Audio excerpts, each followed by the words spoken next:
O estado de São Paulo começa agora à tarde a vacinar com Pfizer pessoas que estão com a segunda dose da AstraZeneca atrasada. Bom, é a primeira vez que o estado combina vacinas para suprir a falta de um imunizante. Aí você se pergunta, e aí, isso dá certo? Infectologistas que foram ouvidos pelo Jornal Hoje garantem que essa é uma estratégia testada, segura e eficaz. Foi mais uma manhã de procura pela segunda dose da AstraZeneca. Na Zona Norte todinha já rodei desde o dia 9 e não consegui. Já seria para ter tomado no dia 8 a segunda dose. E eles ficam assim, falando, e a gente fica sem ser imunizado, né? O estado de São Paulo começa hoje à tarde a vacinar com a Pfizer as pessoas que estavam com a segunda dose de AstraZeneca atrasada desde o dia 1º de setembro. Pelo menos 1.300.000 pessoas estão nesse grupo. O estoque de AstraZeneca sofre um verdadeiro apagão no estado desde a semana passada. O governo de São Paulo diz que deixou de receber 1 milhão de doses da vacina. Já o Ministério da Saúde nega que tenha atrasado o envio e culpa o estado por aplicar como primeira dose vacinas reservadas para a segunda. Em São Paulo, a Secretaria Estadual de Saúde distribuiu 400.000 doses da Pfizer para começar a regularizar a situação.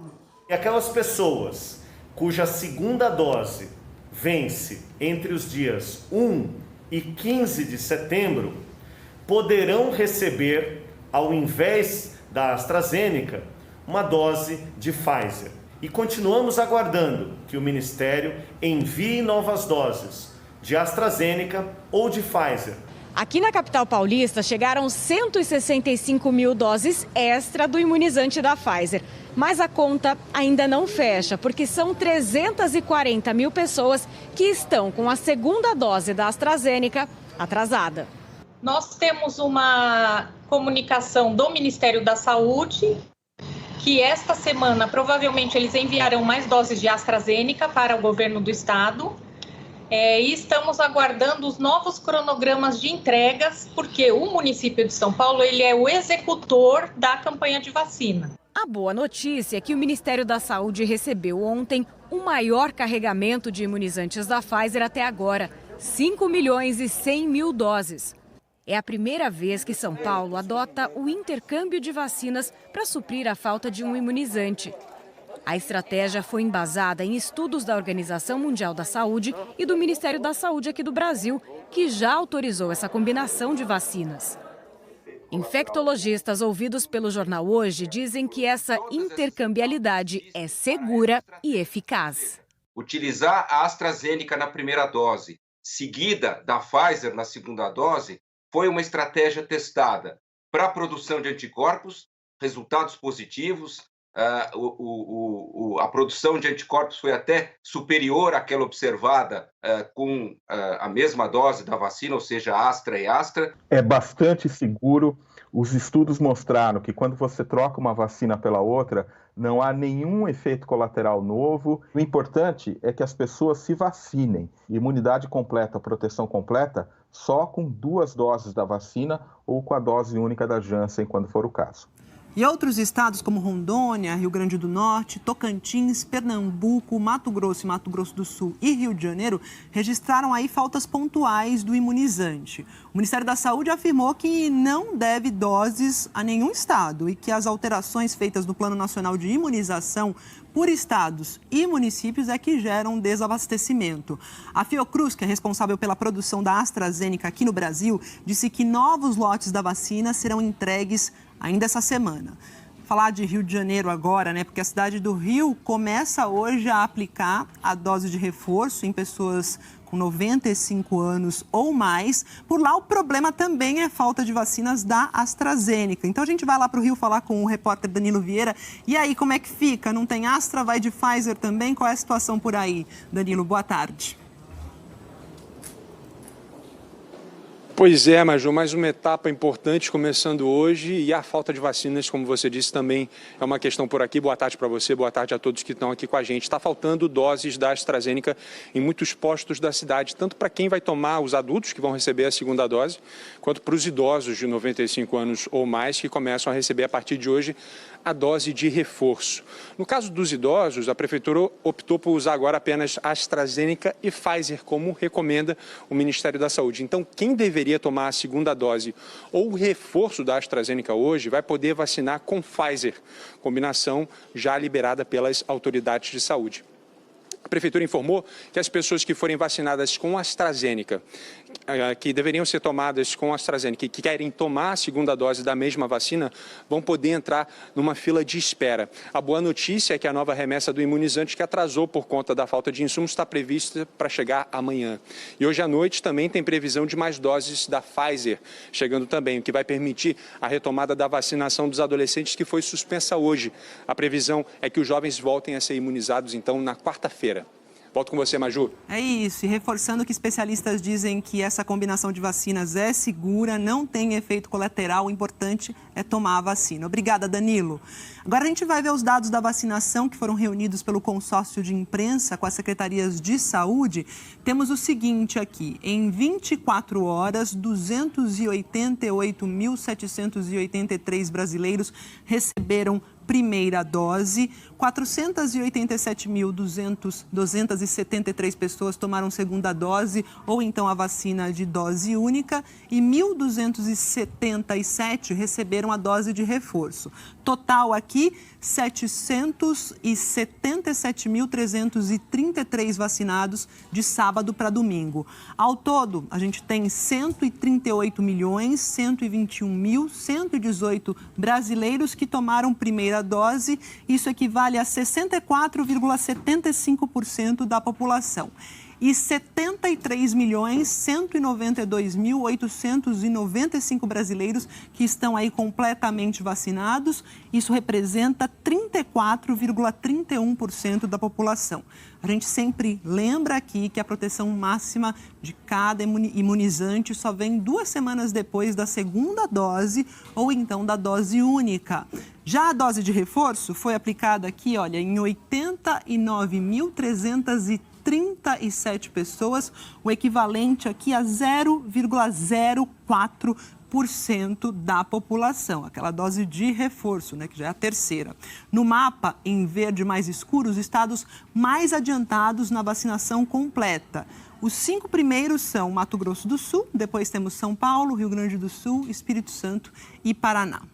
Vamos para Portugal agora, porque Portugal se tornou o país com a maior porcentagem da população totalmente vacinada contra a Covid. Vamos lá para Lisboa falar sobre esse assunto animador, esperançoso, com o Leonardo Monteiro, que traz as novidades agora que já temos 80% da população portuguesa vacinada, completamente imunizada, né, Léo? Boa tarde. É isso, Maju. Boa tarde para você, boa tarde para todo mundo. De acordo com o site Nosso Mundo em Dados, que é relacionado à Universidade de Oxford, 80,8% das pessoas que moram aqui em Portugal já tomaram as 2 doses da vacina contra a Covid ou a vacina de dose única. Se olharmos para o percentual de imunizados com ao menos uma dose, Portugal tem 87% e fica atrás apenas dos Emirados Árabes Unidos, que vacinaram 89% da população. Agora, Maju, a meta do governo português é completar o ciclo de imunização dos adolescentes. Por aqui, o país tem 3 milhões de doses estocadas, o que é mais do que suficiente para atingir a vacinação em massa. E como resultado do avanço da vacinação e da queda de casos e mortes aqui em Portugal, as máscaras deixaram de ser obrigatórias ontem em espaços abertos. Foram exatamente, Maju, 318 dias de uso obrigatório de máscara desde a aprovação da lei lá em outubro do ano passado, que veio sucessivamente renovada até semana semana passada. Agora, a proteção só é usada ao ar livre em situações especiais como aglomerações, mas a máscara segue sendo obrigatória dentro de transportes coletivos e também no interior de órgãos públicos, supermercados, lojas, shoppings, cabeleireiros e restaurantes. E nas escolas, amanhã começa o ano letivo aqui para os portugueses, o uso será obrigatório para os professores e para os alunos a partir dos 10 anos, Portugal podendo voltar a sorrir sem a máscara, Maju. Léo, fiquei até surpresa aqui, que eu olhei pro telão e falei, quem é essa pessoa? Eu quase não te reconheci, porque eu não me lembrava de você sem máscara. Obrigada pelo sorriso e pelas notícias. Bom trabalho por aí. Léo falou sobre ano letivo começando amanhã em Portugal, né? As escolas da cidade de Nova York reabriram hoje completamente. Milhares de alunos do maior sistema escolar dos Estados Unidos voltaram às aulas presencialmente pela primeira vez desde o ano passado. Então, a gente vai direto para lá falar com o nosso correspondente Ismar Madeira, que tem as informações, as atualizações desse retorno 100% presencial, não é isso, Ismar? Boa tarde. Boa tarde, Maju, para você, para todo mundo, é exatamente isso. E a maioria das crianças está vindo à escola, de novo, pela primeira vez desde março do ano passado, presencialmente. É que antes, os pais tinham a opção de fazer a escolha pela aula remota, à distância. 900 mil famílias, a maioria negras e latinas, preferiram manter os filhos em casa. Mas agora essa opção acabou e as escolas estão novamente só com aulas presenciais. Por causa disso, 10% dos alunos não vacinados de cada escola terão que fazer testes a cada 2 semanas. E todos, independentemente de estarem vacinados ou não, terão que usar máscaras. É o que a gente está olhando e observando aqui, mesmo ao ar livre, as crianças usando máscara. As salas devem estar bem ventiladas, com janelas abertas. Professores e funcionários das escolas públicas de Nova York têm obrigatoriamente que estar vacinados. Os alunos menores de 12 anos de idade não podem ser vacinados e, por isso, se um testar positivo, todos da turma terão que entrar em quarentena. Já entre os maiores de 12 anos de idade, se um testar positivo, só aqueles que não estão vacinados é que terão que entrar em quarentena. Aqui nos Estados Unidos, a média móvel de 2 semanas, os números de novos casos e de hospitalizações caíram um pouco, mas o de mortes continua muito alto. Voltamos ao mesmo nível de março desse ano, infelizmente. Em média, mais de 1.500 mortes por dia no país. A variante Delta é responsável pela maioria dos casos e a situação é mais grave nas regiões onde a taxa de vacinação é mais baixa. Em todo o país, considerando a população com 12 anos ou mais, 74% receberam pelo menos uma dose e 63% estão totalmente vacinados, viu, Maju? É isso, Ismar. Obrigada pelas informações. Olha, tem um estudo que foi divulgado pelo Conselho Federal de Medicina que aponta o seguinte, aponta o impacto da pandemia nos procedimentos eletivos na rede pública de saúde aqui no país.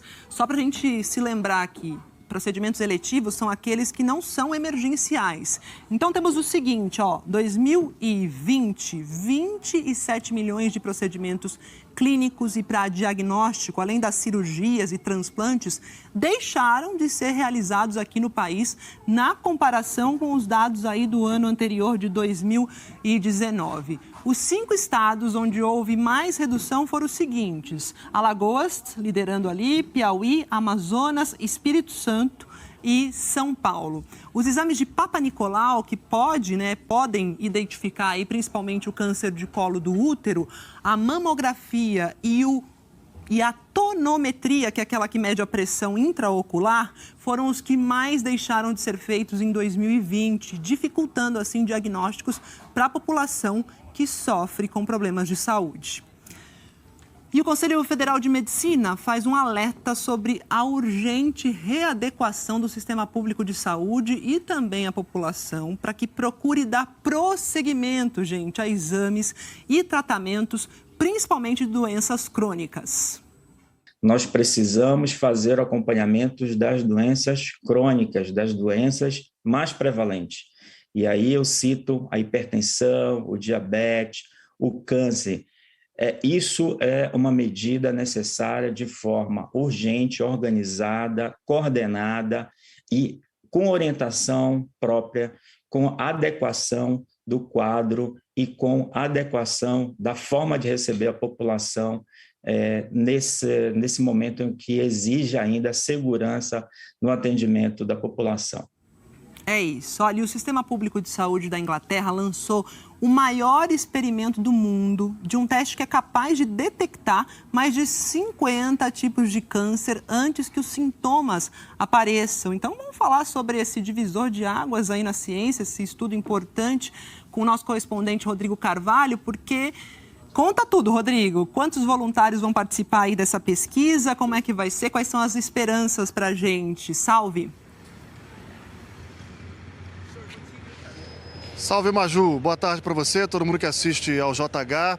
O NHS, que é o Sistema de Saúde Público daqui, está recrutando 100 mil voluntários. As autoridades de saúde esperam que com esses testes possam cumprir ali uma meta de conseguir diagnosticar, isso pode revolucionar, como elas falam, o diagnóstico e também o tratamento de diferentes tipos de câncer aqui e no mundo todo.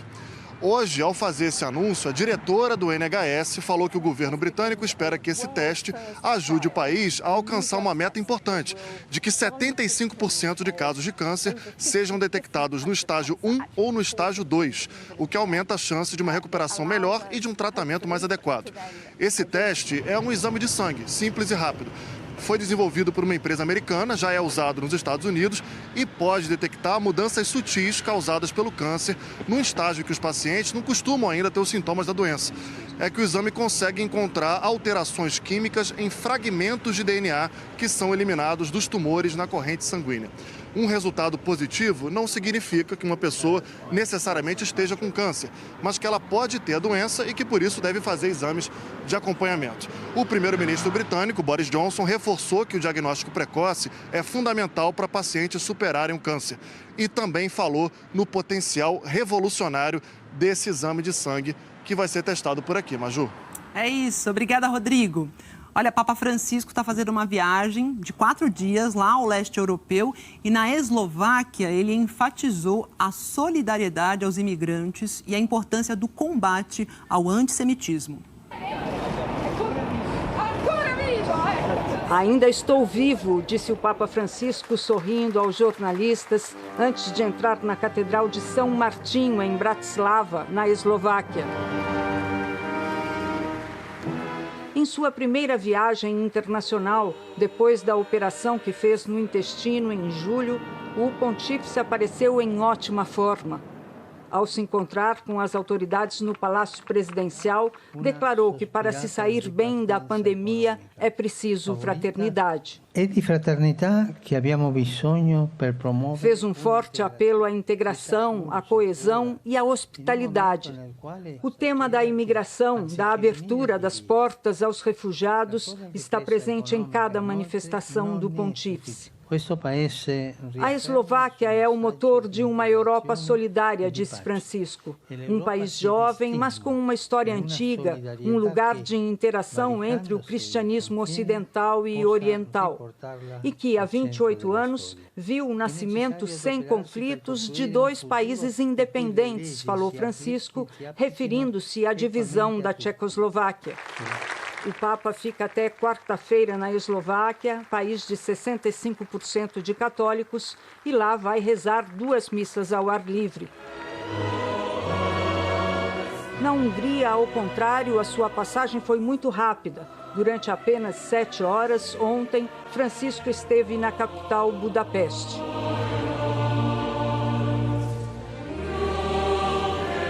E no Museu de Belas Artes encontrou-se com o primeiro-ministro Viktor Orbán. Apesar das divergências em questões como imigração e solidariedade, a reunião foi cordial e durou 40 minutos, segundo informou o porta-voz do Vaticano, Matteo Bruni. O primeiro-ministro húngaro escreveu nas redes: pedi ao Papa Francisco que não deixasse a Hungria cristã perecer. Recitando Ângelus ao lado dele, o Papa clamou para que os países não vivam em trincheiras e se abram aos sedentos de hoje. Uma mensagem forte e clara ao primeiro-ministro da Hungria para que acolha refugiados no seu país. O Papa Francisco também pregou contra o antissemitismo, que está crescendo em várias nações da Europa. A Coreia do Norte anunciou hoje que testou mísseis de cruzeiro de longo alcance capazes de atingir o Japão. A imprensa estatal norte-coreana divulgou 2 fotos dos mísseis que foram lançados no fim de semana. A emissora oficial da ditadura norte-coreana afirmou que são armas de grande importância estratégica e que os mísseis voaram 1.500 quilômetros antes de caírem em águas territoriais da Coreia do Norte. O chefe de gabinete do governo japonês disse que, se for verdade que os mísseis percorreram essa distância aí, isso ameaça a paz e a segurança do Japão.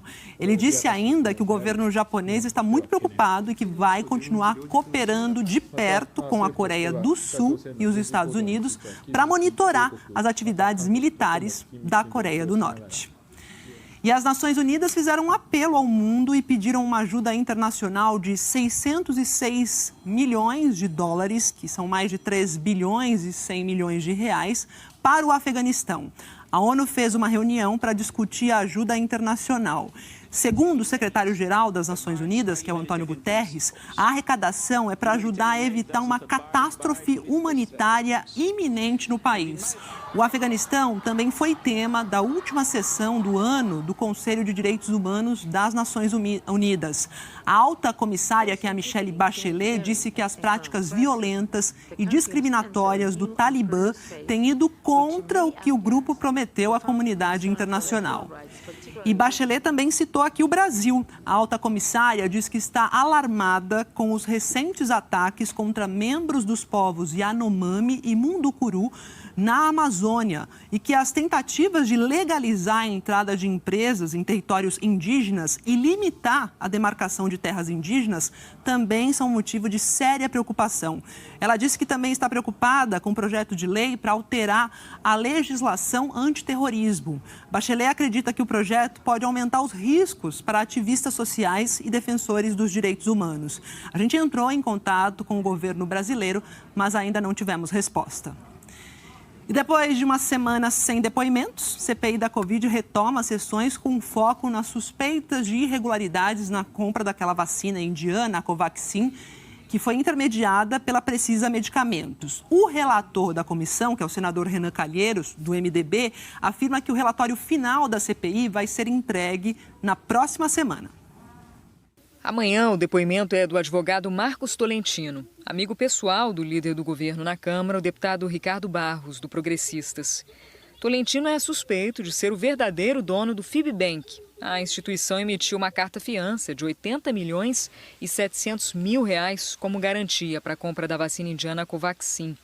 É a segunda vez que os senadores tentam ouvir Tolentino. No início do mês, ele apresentou um atestado e não compareceu ao depoimento. A Justiça Federal em Brasília autorizou a condução coercitiva caso o advogado não compareça amanhã. Tolentino tem autorização do Supremo Tribunal Federal para ficar em silêncio apenas nas questões que possam incriminá-lo. Em depoimento à CPI, o diretor-presidente do Fibbank, Roberto Pereira, informou que a instituição pertence a 2 empresas, Pico do Juazeiro e MB Guaçu. Tolentino é advogado da Guaçu e tem procuração para atuar pela empresa. O endereço e o telefone do escritório de Tolentino são os mesmos da Guaçu. Na quarta, os senadores vão ouvir o depoimento de Marconi Faria, apontado por senadores como lobista da Precisa Medicamentos. Ele não compareceu ao depoimento marcado no início do mês. Chegou a apresentar um atestado médico de 20 dias, mas o documento foi cancelado. Outro ponto que a CPI quer esclarecer é a relação de Marconi Faria com integrantes da família Bolsonaro. Documentos obtidos pela comissão mostram que Renan Bolsonaro, um dos filhos do presidente, abriu uma empresa de eventos em novembro do ano passado num camarote dentro do Estádio Nacional Mané Garrincha com a ajuda de Marconi. E para quinta está marcado o depoimento de Danilo Trento, diretor da Precisa Medicamentos. As suspeitas são de que Trento enviou um passo a passo a um lobista com instruções de como o Ministério da Saúde deveria proceder em uma licitação para aquisição de testes de Covid-19. E depois disso, a Precisa Medicamentos participou do contrato para a compra da vacina Covaxin. O presidente da CPI, senador Omar Aziz, do PSD, Afirma que os depoimentos vão ajudar a esclarecer questões ainda em aberto. A gente está fechando essa questão para que a gente possa ter no relatório final dados e fatos concretos para poder tomar as providências necessárias. Tem o fechamento da Precisa, como consegue fazer um contrato de 45 milhões para ser pago antecipadamente num paraíso fiscal, né? Tendo como a Fibribank como avalista dessa compra de vacina, no valor de 1 bilhão e 600 milhões, não tem algumas pontes que nós temos que fechar, por isso que vamos ouvir essas pessoas. A CPI da Covid foi instalada há quase 5 meses e desde então abriu frentes de investigação para apurar omissões do governo federal na compra de vacinas, suspeitas de corrupção no Ministério da Saúde e outras irregularidades na condução da pandemia. O relator da comissão, o senador Renan Calheiros, afirma que vai apresentar na próxima semana o relatório final, que vai apontar quais crimes foram cometidos e por quem. O documento deve ser votado pelos integrantes da CPI na semana seguinte e encaminhado à Procuradoria-Geral da República. O Tribunal de Contas da União suspendeu por 45 dias sem direito a salário, a remuneração, o auditor Alexandre Marques, que produziu um relatório sobre uma suposta supernotificação de mortes por Covid aqui no país no ano passado. Esse relatório foi divulgado no mês de junho pelo presidente Jair Bolsonaro como se fosse um documento oficial do TCU, o que foi negado pelo tribunal. Em depoimento à CPI da Covid, lá em agosto, o Alexandre Marques disse que após o arquivo ter sido rejeitado pela equipe de trabalho, ele compartilhou o documento com o pai, que é o coronel da reserva Ricardo Silva Marques, que repassou esse mesmo texto para o presidente Bolsonaro.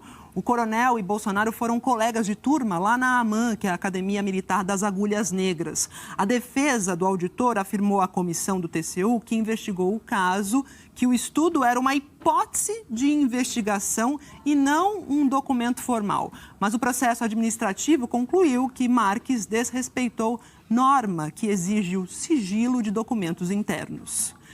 Vamos aqui agora ao telão, aos números da pandemia aqui no país, que são dados reunidos pelo consórcio de imprensa com as secretarias de saúde. Nas últimas 24 horas, o país registrou 292 mortes e já temos aqui 586.882 óbitos por Covid-19 desde o começo da pandemia. De sábado para domingo, foram 8.082 novos casos, totalizando aqui 20.996.784 diagnósticos. Média diária de casos, de novos casos, está aqui, em 16.461 por dia. A gente tem aqui 31% de queda em relação a 14 dias atrás.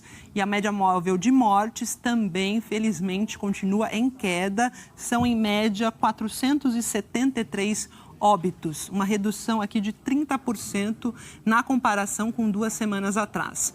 No mapa agora a gente observa a situação pelos estados brasileiros.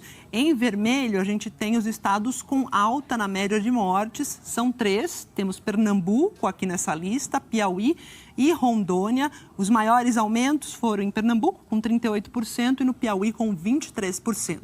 Em amarelo aparecem os que estão em estabilidade, são 6 estados nessa situação. E em azul, no grupo da queda, são 17 estados mais o Distrito Federal.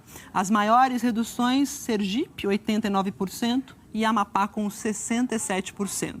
Mais detalhes sobre a situação do seu estado você confere em g1.com.br/coronavírus. A Justiça Federal arquivou a investigação contra o ex-presidente Lula por tráfico de influência em favor da empreiteira OAS. Essa acusação foi feita com base na delação do ex-presidente da empreiteira, que era o Léo Pinheiro. Segundo ele, Lula teria sido contratado pela empreiteira para fazer uma palestra na Costa Rica, lá em 2011, com o objetivo de influenciar dirigentes do país a fazer negócios com a OAS. Na decisão de hoje, a juíza Maria Carolina Ayub da 9ª Vara Federal de São Paulo entendeu que não há elementos mínimos para dar continuidade à investigação e que o crime imputado a Lula já prescreveu.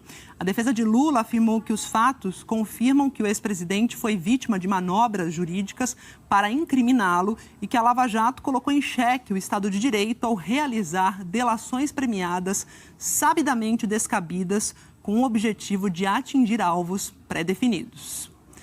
E ainda hoje, a Procuradoria-Geral da República defende a suspensão da medida provisória que altera o Marco Civil da Internet. E a seguir, economistas que foram ouvidos pelo Banco Central estimam pela primeira vez que a inflação deste ano vai romper a barreira dos 8%. E fecha a cadeia no Rio depois de ser preso por engano. Até já.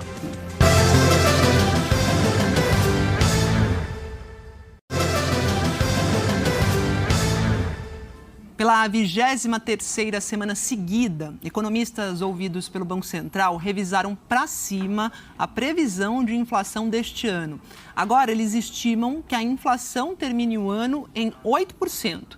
É a primeira vez que a taxa estimada passa dos 7%. Bom, se essa previsão se confirmar, a inflação oficial do Brasil, que é o IPCA, será mais do que o dobro do centro da meta que foi estipulada pelo Banco Central, que é de 3,75%.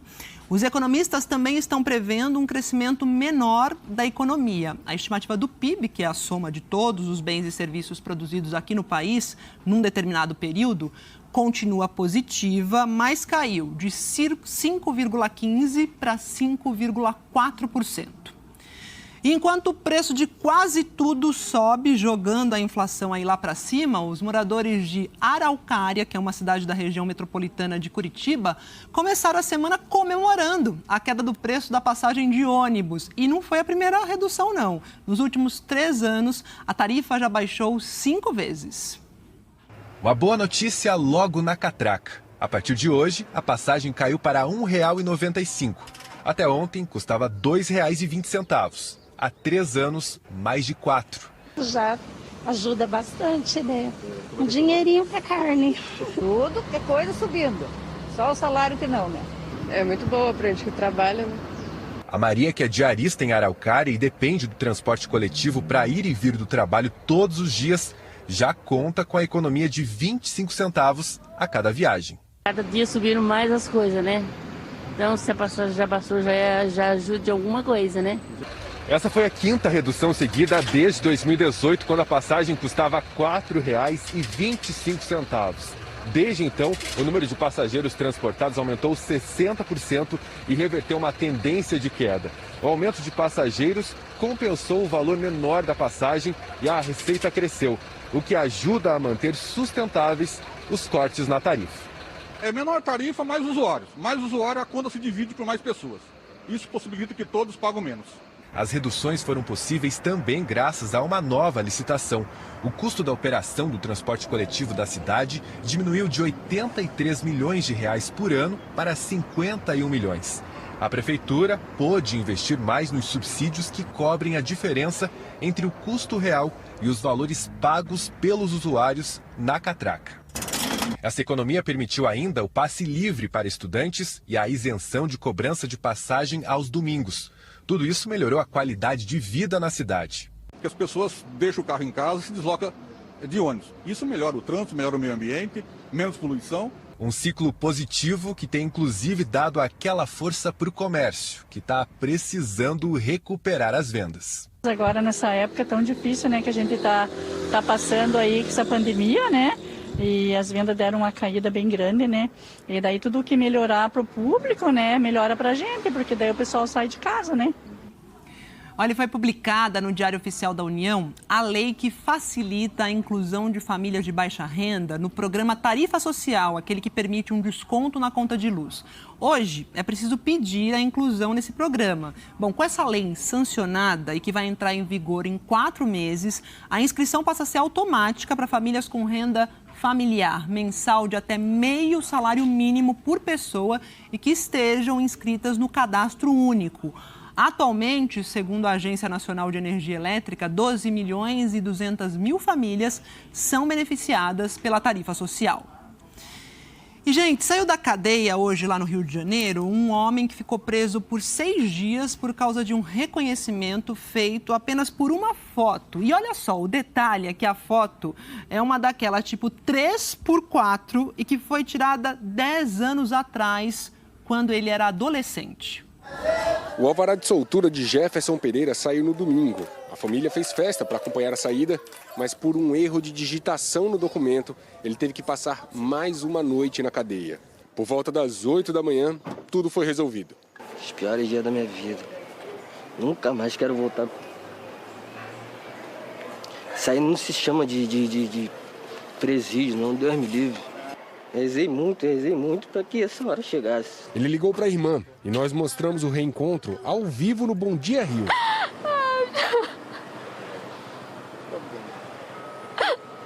Ai, ontem a gente ficou aqui o dia todo te esperando.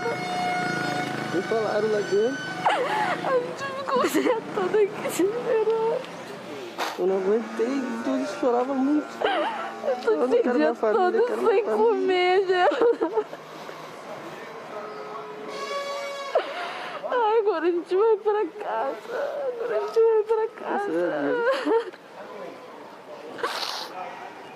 Ai, meu pai tá passando mal toda hora. Jefferson Pereira da Silva, de 29 anos, foi preso na quarta-feira passada, suspeito de um crime registrado em 2019. A vítima de um roubo de celular fez um reconhecimento por foto de uma delegacia. O álbum de suspeitos tinha uma foto 3x4 de Jefferson de quando ele tinha 14 anos, mesmo sem nunca ter tido passagem pela polícia. E agora, 2 anos depois, ele foi surpreendido com a prisão. Me mandaram uma mensagem se passando por uma empresa que eu trabalhei há muito tempo no Detran. Aí veio 3 policiais, me abordou e disse que eu estava com mandato de prisão e me levou para a delegacia. Jefferson saiu do presídio para os braços dos pais em Engenho Novo. O caso de Jefferson não se encerra com a soltura. A defesa agora vai buscar a inocência dele da acusação de roubo e depois pensar numa reparação do Estado. A imagem de quem foi preso por engano continua sendo apresentada para reconhecimento de vítimas de outros crimes. Quase todos os casos começam com reconhecimento por foto. A Polícia Civil do Rio diz que a atual gestão recomendou que os delegados não usem apenas esse reconhecimento como única prova para pedir a prisão dos suspeitos. Na semana passada, a Justiça determinou a retirada da foto de um homem do álbum de suspeitos da delegacia de Nilópolis, na Baixada Fluminense. Por causa da foto, Tiago Viana Gomes já foi erradamente reconhecido 9 vezes. Em todas, acabou inocentado. Isso só vai mudar, né, quando as pessoas passarem, infelizmente, a serem responsabilizadas por esses erros. Eu não consigo mais ver outro caminho. E quantas vidas mais vão ter que sofrer abalos que eu acho que são abalos que a gente não consegue nem precificar o tamanho desse dano na vida dessas pessoas. O Superior Tribunal de Justiça já disse, né, que reconhecimento por foto é pouco para condenar uma pessoa. Tem que seguir alguns artigos lá do Código Penal, de processo penal, enfim, memória é falha, tem tudo isso.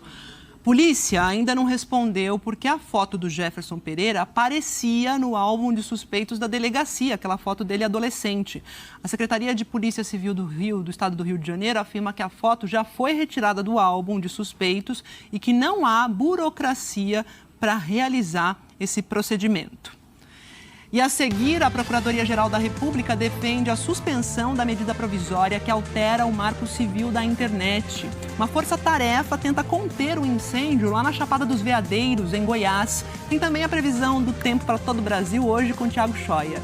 E hoje, cidades gaúchas amanheceram com chuva de granizo. É já já.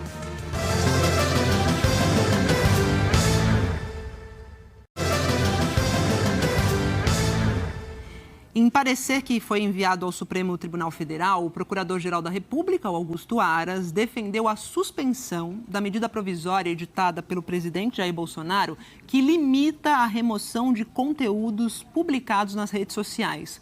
O texto, que foi publicado na véspera do feriado de 7 de setembro, modifica o Marco Civil da Internet e estabelece que a exclusão, o cancelamento ou a suspensão da conta ou do perfil do usuário somente poderá ser realizada com justa causa e motivação. No parecer da Procuradoria-Geral da República, do procurador, Augusto Aras, afirma que essa alteração repentina do Marco Civil da Internet gera insegurança jurídica para as empresas e provedores de internet e defendeu que o tema seja amplamente debatido no Congresso Nacional e no próprio Supremo. A manifestação da PGR foi enviada ao STF a pedido da ministra Rosa Weber, que é relatora de 7 ações que questionam essa MP. E hoje, a Ordem dos Advogados do Brasil entrou com uma ação que questiona o conteúdo da medida provisória. A OAB afirma que o texto é inconstitucional e representa um retrocesso legislativo. No Senado, a advocacia da Casa está finalizando um parecer jurídico indicando que essa MP desrespeita os requisitos fundamentais previstos na Constituição. É com base nele que o presidente do Senado, Rodrigo Pacheco, deve devolver essa medida provisória para o governo amanhã, como ele disse a alguns senadores. Essa decisão anularia imediatamente os efeitos da MP. Em Goiás, os bombeiros estão combatendo um incêndio lá no Vale da Lua, que é uma importante área turística da Chapada dos Veadeiros. Aeronaves passaram a manhã ajudando a combater as chamas. Mais de 60 pessoas, entre bombeiros, brigadistas e voluntários, trabalham no Vale da Lua, na Chapada dos Veadeiros. O fogo pegou os turistas de surpresa. Na hora, o fogo se alastrou rapidamente e atingiu até as passarelas. Essa daqui ficou bloqueada pelas chamas. Ela serve de entrada e saída do local. Segundo os bombeiros, na hora, 100 visitantes estavam aqui e tiveram que esperar a chegada do socorro. O idoso passou mal, crianças pequenas também. A gente teve que correr. Quando a gente chegou aqui, a gente viu a emoção, a tristeza também de alguns, né? Por ter chegado bem. Pessoal, eu estou caminhando aqui na trilha e dá para a gente ter uma ideia do desespero das pessoas. Porque é uma trilha bem estreita e a gente vê dos dois lados sinais de incêndio, sinais das chamas. Então imagina isso na hora do incêndio, o tamanho das labaredas. Por isso ficou impossível conseguir sair daqui sem a ajuda das equipes de socorro. A suspeita, segundo os bombeiros, é que o incêndio tenha sido provocado por um dos turistas que passavam pelo local. Porque começou perto do trajeto do passeio, né? E sempre quando está perto da trilha assim, a gente suspeita mais que seja criminoso mesmo. Ou uma bituca de cigarro, ou uma pessoa mal intencionada vir colocar o fogo, né? O cenário é de destruição. Alguns animais morreram queimados e os que sobreviveram vão ter que lutar para encontrar alimento. Enquanto isso, equipes continuam trabalhando para evitar que o fogo chegue até outras atrações naturais da região da Chapada dos Veadeiros. Nós vamos estar o tempo inteiro aqui monitorando e combatendo. E aí tem outras equipes, né, que estão no combate do outro lado da serra, também combatendo essa língua de fogo que foi para o outro lado. Então nós estamos todos empenhados para poder terminar esse incêndio o quanto antes. Tem fogo no Centro-Oeste e também no Nordeste. O número de queimadas lá na Bahia neste ano já superou o de todo o ano passado. A gente vai até a cidade de Barreiras, que fica no oeste do estado, onde o fogo está consumindo a Serra da Bandeira há quase uma semana. Quem conta pra gente tudo é a Lohana Nunes, que traz os detalhes. Qual é a situação por aí, Lohana? Bem-vinda, boa tarde.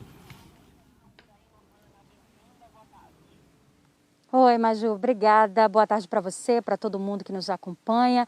Olha, aqui na Serra da Bandeira, em Barreiras, no oeste do estado, 24 bombeiros trabalham desde a quarta-feira passada para tentar controlar as chamas. Hoje, pela manhã, mais 25 bombeiros especialistas em incêndios florestais chegaram para tentar integrar aí o time. 10 deles já chegaram em uma aeronave do agrupamento, né, da Polícia Militar, do grupamento Comando Aéreo da Polícia Militar.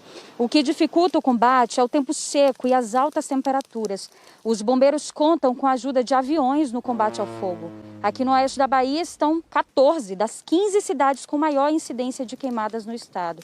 A preocupação é ainda maior porque setembro é o primeiro mês do período com maior registro de casos de incêndio no estado, que vai até dezembro. Segundo dados do Instituto Nacional de Pesquisas Espaciais, as queimadas, o número de queimadas já é 170% maior do que o mesmo período do ano passado. Em 2021, em média, um novo foco surge a cada 1 hora e 10 minutos. Maju. É o Brasil queimando, né, Lohana? Obrigada pelas informações, bom trabalho por aí. Chama o Thiago Choia para falar sobre o tempo. Oi, Thiago, tudo bem? Fala, Maju, tudo bem? Boa tarde pra você. Obrigado, você também, né? Voltando de férias, boa tarde. É isso. Bom, tempo ainda muito seco em boa parte do país, né? Alguma possibilidade de chuva nessas áreas que a gente mostrou agora há pouco? Maju, ali ainda tá difícil, tá? Olha só, em Goiás, metade norte de Minas, Tocantins, interior do Nordeste, aí sim as próximas semanas vão ser bem secas ainda, sem chuva. Só que em São Paulo, no Rio e parte de Mato Grosso do Sul, tem chovido de forma mais isolada nos últimos dias. E hoje, onde fica mais seco? Vamos olhar aqui no mapa, a gente vê juntos, Maju, secura mais forte com risco de queimadas, onde você vê nesse vermelhão aqui, ó, que parte do Ceará, desce pela Bahia, que a gente acabou de ver aí na reportagem, e também pelo centro do Brasil e até norte de São Paulo. Em Brasília, a secura tá brava também. Agora à tarde, a umidade do ar fica perto dos 12%, isso é situação de emergência. Lembrando que o ideal para a saúde são 60% de umidade. O calor chega aos 33 graus. E boa parte do país está nesse calorão, nessa reta final do inverno. Olha só, 38 lá em Palmas agora à tarde, 39 em Teresina, 33 lá em Belém, 41 em Cuiabá, 33 na dobradinha também, Rio e BH, São Paulo chegando aos 34 graus. Esse calorão nessa época não é tão anormal assim. Às vezes a gente tem memória curta para isso, né? Mas veja só, São Paulo hoje 34, um ano atrás fez 34,1. 35,6 lá em 2019, também no dia 12 de setembro. BH nessa tendência, ó, 17 de setembro de 2019 fez 35,5 e em Curitiba 33,3 2 anos atrás. Aliás, essas três capitais estão na rota do sol hoje. Veja aqui, ó, parte também do Pará e desce até o estado do Paraná, né, o amarelão. Chuva isolada e forte entre Mato Grosso, onde você vê em verde, e parte do norte do Brasil. No litoral nordestino, mais passageira. Tô vendo lá no sul, ó, tem uma chuvinha lá no seu mapa. Vai ser forte? Forte, Maju. Chuva que voltou forte para lá, tá? Risco de temporais, ventania, granizo entre Rio Grande do Sul, centro-oeste de Santa Catarina e sudoeste do Paraná. Acumulados em algumas regiões gaúchas, como São Luís Gonzaga, no noroeste do estado, podem chegar, inclusive, aos 80, 90 milímetros. Já teve granizo em algumas cidades gaúchas hoje cedo. É o caso de Porto Alegre. Telespectadores gravaram essas imagens aí na zona sul da cidade. E ainda vem bastante chuva na capital gaúcha hoje, 70 milímetros, sol nem aparece, máxima chegando aos 23 graus. Olha isso aqui agora, em Jaguarão, no sul gaúcho, já choveu 90 milímetros hoje, 100 milímetros previstos. Bagé tem 75 para hoje, Santa Maria 70 milímetros, Chapecó e Francisco Beltrão, lá no Paraná, essa chuva deve chegar à noite, ainda não é muita coisa. E deve continuar. Vai continuar, Maju, amanhã ainda tem mais chuva, até temporais que vão pegar toda esta área aqui, ó, que você vai ver comigo, olha só, principalmente centro-oeste de Santa Catarina, norte do Rio Grande do Sul e sul do Paraná, isso para amanhã a gente atualiza. Amanhã você traz tudo atualizando aqui pra gente. Obrigada, Valeu, Thiago. Até amanhã. Ó, o Brasil estreia daqui a pouquinho na Copa do Mundo de Futsal contra o Vietnã. O Marcelo Correge tem os detalhes ao vivo de Klaipėda, lá na Lituânia. Marcelo, e aí? Conta pra gente. A gente tem algum motivo para temer a seleção do Vietnã? Como é que é a situação por aí? Boa tarde. Oi, Maju. Boa tarde para você. Boa tarde a todos. Sempre há um risco de uma surpresa, principalmente numa estreia de uma competição tão importante.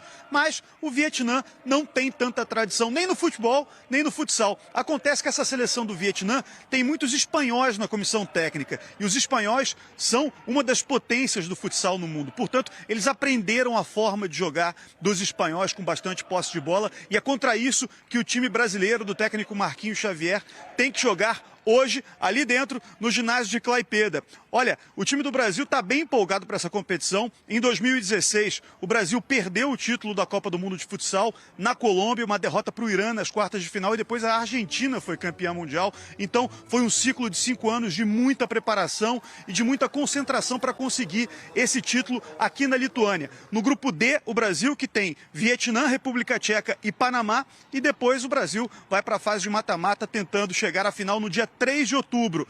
Anote o time aí do Brasil: Guita no gol, Diego, Gadeia e Ferrão, 2 vezes o melhor do mundo já, Maju. Tentei anotar aqui, mas vamos lá. Obrigada, viu, Correge? Até mais.